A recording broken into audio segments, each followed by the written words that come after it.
1 kub yukingizni $50 boshlab olib kelib beramiz. Bu birinchi partiya yuki bir hafta bizani skladda turgani uchun hech qanaqa qo'shimcha to'lov olinmaydi. O'sha yangi tadbirkorlar, yosh tadbirkorlarga tegishli bu narsa. Yaxshilab eshitishsin bu narsani. Minimalniy hajm 50 kilo, 100 kilo bo'lgan bo'lsa, hozir hajmning ahamiyati yo'q. 1 kilodan, 2 kilodan boshlab ham yuklarni qabul qilamiz. Hurmatli obunachilarimiz, sizlar uchun 3 ta asosiy yangiligimiz bor. Buni birinchisi kecha ham aytib o'tdik. Instagram sahifasi orqali 1 kub yukingizni $50 boshlab olib kelib beramiz. Ikkinchi yangiligimiz bo'lsa, Xitoydagi 6 ta shaharda joylashgan skladlarimizda, misol uchun bitta mijoz narsasini, buyumini zakaz qildi va bizni skladga olib kelib bergandan keyin keyingi partiya yukini bir hafta kutib bera olamiz. Misol uchun birinchi partiya yukini olib keldik, qo'ydik, joylashtirdik. Ikkinchi partiya yukim kelyapti, billa chiqarib yuboringlar deydigan bo'lishsa, biz ikkinchi partiya yukini ham kutib, billa qilib chiqarib yuborishimiz mumkin.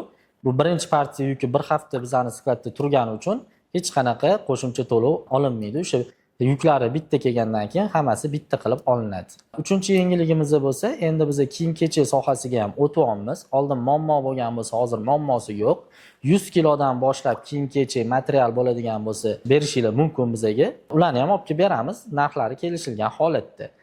Operatorlarimizga bog'lanadigan bo'lsanglar, sizlarga to'liq ma'lumotni berishadi. Yana bitta yangiligimiz bor.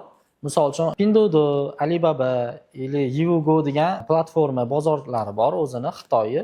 O'sha yerdan kam hajmli narsalarni zakaz qilishsa, biz ularga adres beramiz. Xitoyda joylashgan skladlarimizni beramiz.